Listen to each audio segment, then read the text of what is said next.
आप जो भी जिस पद में हैं, जहाँ भी हैं, आपको बताया गया कि आपका क्या कर्तव्य है।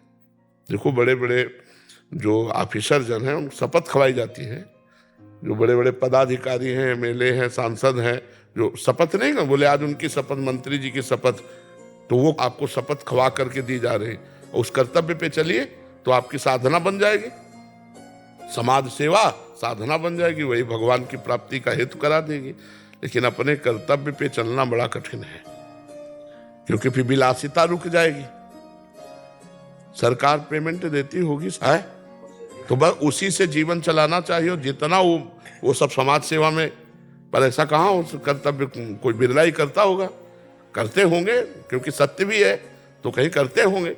लेकिन जैसे कभी कभी पकड़ में आते हैं कि उनके यहाँ इतना करोड़ रुपया निकला, इतना, तो सरकार का दिया हुआ तो नहीं है पेमेंट, तो कहीं ना कहीं भ्रष्टाचार महाराज जी चरम सीमा पे है महाराज जी। हाँ, तो फिर अब क्या, फिर वो कर्तव्य थोड़ी होता है, वो तो फिर मतलब सब ऐसे ही है, खाओ पियो मर जाओ पशु पक्षी की तरह।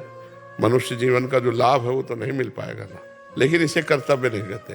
कर्तव्य तो कहते हैं कि सरकार के पैसे से जैसे आपको पेमेंट मिलती है, उसी से पानी पियो, उसी से भोजन पाओ, और अपना पेट्रोल लगा के जाओ और फिर वहाँ काम करवाओ। कोई किसी ने बोला कि हम करते हैं, बट कह रहे एक रीत बन गई है, उस रीति को कैसे तोड़ा हाँ, भ्रष्टाचार की रीति होती है, सत्य की कोई रीति नहीं है, भ्रष्टाचार की रीति होती है।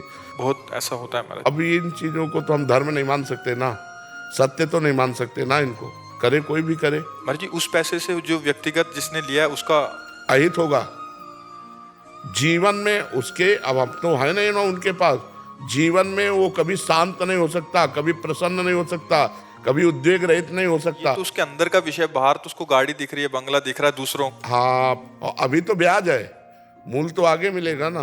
भगवान ने किस लिए तुम्हें भेजा था, क्या कर दिया तुम्हें, उसका भी तो दंड मिलेगा। महाराज जी मानसिक चिंताएं जो होती हैं, क्लेश होते हैं, ये भी दंड का आचरण का परिणाम होता है। भले प्रकट में नहीं दिख रहा, बट ये जो मानसिक चिंताएं हो रही हैं, क्लेश हो बिल्कुल, रहे हैं, हमारी गलतियों का परिणाम ब्याज ही है, मूल तो दंड मिलेगा। भय, चिंता, शोक, उद्विग्नता, ये सब उसी का परिणाम होते हैं, उसी का परिणाम होते हैं। और बड़ी दुर्दशा होती है, बड़ी दुर्दशा, चाहे वो न्यायाधीश हो, चाहे कोई भी पदाधिकारी हो, यदि आप अपने कर्तव्य का पालन नहीं करते तो शोकित, चिंतित, परेशान एकदम। जब तक आचरण नहीं सुधारोगे, भजन नहीं करोगे, तब तक ठीक नहीं होगा। भजन करना अत्यंत आवश्यक है, तभी बुद्धि शुद्ध होगी।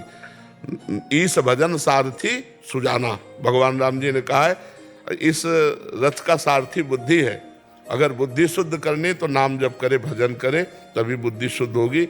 रुपया से शांति नहीं मिलती, रुपया से आनंद नहीं मिलता, रुपया से सदगति नहीं होती। विमान थोड़ी खरीद लोगे जहां भगवान के यहाँ जाना है, तो रुपया धर्म पूर्वक कमाओ। देखो हमारे यहाँ 4 पुरुषार्थ हैं, धर्म, अर्थ, काम, मोक्ष। तो धर्म पहले है, अर्थ लेने के पहले देखो ये तुम्हारा धर्म है कि नहीं। अगर वो अधर्म युक्त है तो भाई हम नहीं लेंगे। बड़ी बड़ी बड़ी मतलब व्यवस्थाएं हैं। ऐसा नहीं कि धर्मात्मा पुरुष गरीब होता है। चक्रवर्ती सम्राट महाराज अम्बरीश है, धर्मात्मा है। हाँ, ये जरूर है कि धर्मात्मा का साथ कम लोग देते हैं, बेईमानी का साथ बहुत लोग देते हैं। तो धर्मात्मा तो बिरले ही होते हैं। तो अपने को चाहिए कि कम से कम साधु संग मिला है, तो आप बिरले में हैं, आप सब साधारण में नहीं हैं, तो अब आप धर्म से चलिए। धर्म में कठिनता हो सकती है, लेकिन ऐसा नहीं हो सकता कि उसकी सदगति रुक जाए या उसका आनंद शोक में बदल जाए। हम कई बार बताया, अधर्म करने वाले हाइलोजन की तरह चमकेंगे, पर फ्यूज इनको पक्का होना है, पक्का होना है, आप समझ लो। धर्मात्मा पुरुष दीपक की तरह जलेगा, लेकिन वो कुल परंपरागत चलता रहेगा, और अधर्मी पुरुष हाइलोजन की तरह एकदम नष्ट हो जाएगा। डरो बेईमानी के पैसे से, डरो बेईमानी करने से, दूसरों को दुख पहुंचाने वाले कार्यों से डरो। अब ऐसे ऐसे कार्य सामने आते हैं, अब वो जान रहे हो तुम निर्दोष है, और फिर भी आप उसकी मतलब हानि कर रहे हो, तो भगवान फिर दुखिया को न सताइए, दुखिया देगा रोए, और जब दुखिया के मुखिया सुने तो तेरी गति का होए। तो बस ये समझना है। कि आपकी बातों का बहुत प्रभाव भी हो रहा है हमसे। जैसे यहाँ तो इतने आते हैं, हमसे लोग मिलते रहते हैं, तो काफ़ी जने ऐसे कहते हैं कि हमने अधर्म आचरण, जो ये अधर्म का धन आदि निषेध कर दिया है बिल्कुल। बट क्या कुछ जनों की ये भी आती है कि बहुत सिस्टम इतना वैसा हो चुका है कि वो नीचे से ऊपर तक, वो मतलब नौकरी करे तो कैसे, क्या छोड़ दें या करें तो फिर इतने ज़्यादा दिक्कतें आती हैं। चलती चक्की देख के दिया कबीरा रोए, दो पाटन के बीच में साबित रहा न कोई।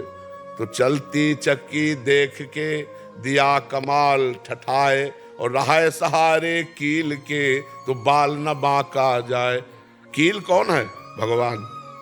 अगर भगवान का आश्रय है तो हमें ये थोड़ी कि नौकरी छूट जाएगी तो क्या होगा।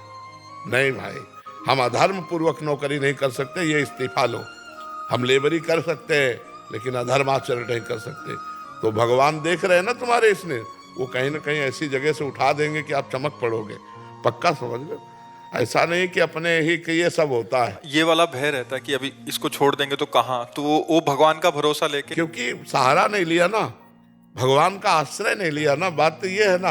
और भगवान का आश्रय है तो सब बात बन जाएगी। भगवान का आश्रय नहीं तब तो डर लगेगा ही।